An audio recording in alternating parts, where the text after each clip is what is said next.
पता है, लालू जी से पूछिए छठी मैया का वो पर्व कितनी अच्छे तरीके से मनाते हैं। उनको पता है कुंभ और महाकुंभ का मतलब क्या होता है। मैं सबसे पहले सुधांशु जी आपसे शुरू कर रहा हूं, राजनेता के तौर पे नहीं, एक सनातन के ज्ञाता के तौर पे भी। Sudhanshu ji, BN Sudhanshu ji with Kumbh visuals, ये महाकुंभ है। अभी जितना ज्ञान मेरे पास है, मैंने उसके हिसाब से समझा कि 4 जगहों पे क्यों होता है, प्रयागराज, हरिद्वार, नासिक और उज्जैन। हर 12 साल में ही क्यों आता है, और 12 कुंभों के बाद 144 साल बाद महाकुंभ आता है। इसकी महत्वता आपको शायद दोबारा याद दिलाने की जरूरत है सुधांशु जी, इस देश के राजनेताओं को। एक राजनेता के तौर पे नहीं, एक सनातनी के तौर पे कह रहा हूं आपसे। सुधांशु जी 64।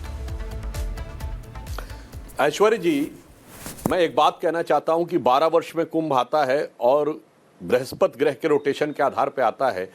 ये बात हजारों साल से हमें पता है, परंतु इस बात को हाईलाइट होना भी मात्र कुछ साल पहले शुरू हुआ।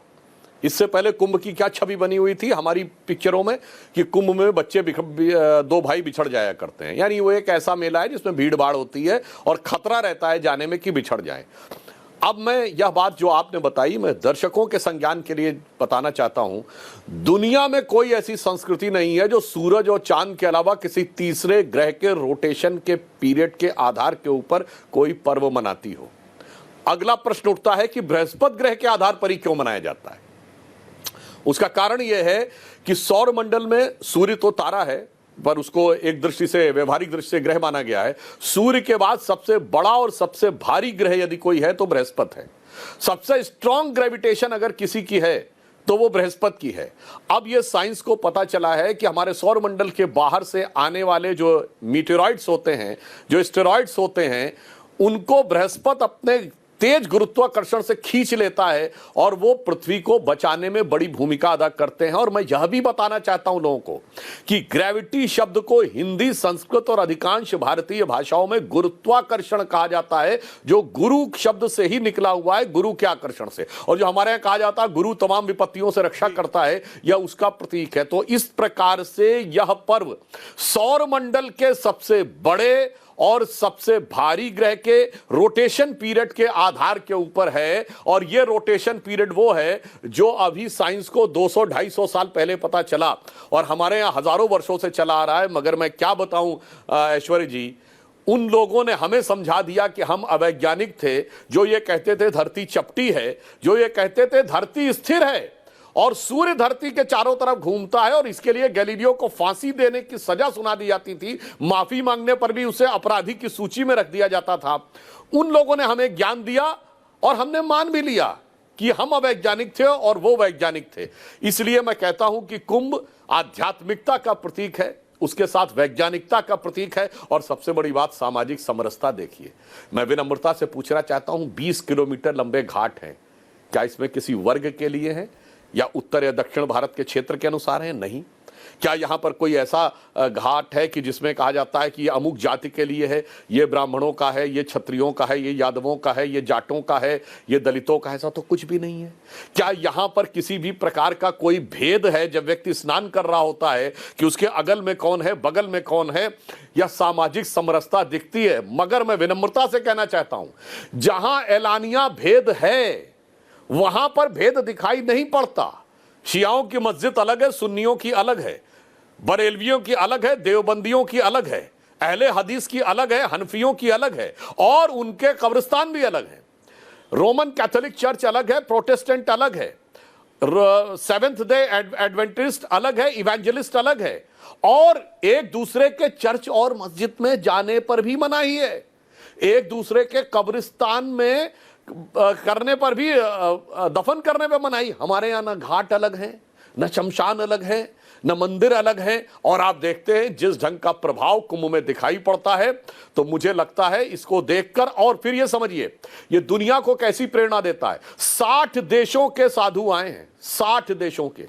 भारत में तो हिंदू बाहुल्य देश तो सिर्फ एक भारत है, 2-3 और देश हैं जिनको आप मान लीजिए, जिसमें नेपाल है, गुयाना है, मॉरिशस है, 2-4 देश और हैं, इसके अलावा तो कहीं है नहीं। और रशिया और यूक्रेन दोनों देशों के जो टेंट लगे हैं वो एक दूसरे के सामने लगे हैं। और रशिया और यूक्रेन दोनों के सन्यासी एक साथ हवन कर रहे हैं, किसके लिए? युद्ध की शांति के लिए। यह भारत की सामाजिक समरसता, आध्यात्मिक एकता और वैश्विक प्रेरणा का प्रतीक है। दुनिया की सबसे एडवांस कंपनियों में से एक एप्पल, उसके फाउंडर स्टीव जॉब्स की पत्नी लॉरेन पावेल आई हैं। उन्होंने दीक्षा ग्रहण करके अपना नाम कमला रख लिया है। आप सोचिए कि विश्व को किस प्रकार से, और अभी मैंने देखा था एक कोई बहुत बड़ा बैंड है, उसके भी लोग आए हुए हैं। और महत्वपूर्ण बात क्या है ऐश्वर्य जी? कोल्डप्ले।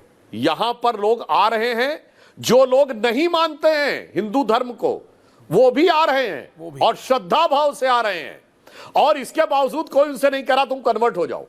मैं विनम्रता और चुनौती से कहता हूं, कितने क्रिश्चियन वेटिकन की यात्रा धार्मिक दृष्टि से जाना चाहते हैं, कितने लोग। और मैं ये कहना चाहता हूं, खड़गे जी को नजर आता है यदि इसमें कि साहब इससे कौन सी रोजी रोटी मिलती, तो एक बात खड़गे जी ने बहुत साफ कर दिया। उन्होंने कहा किसी की भावना अगर आहत होती है तो हम उसके लिए क्षमा मांगते हैं। इसका मतलब किसी की भावना, उनकी भावना आहत नहीं होती है।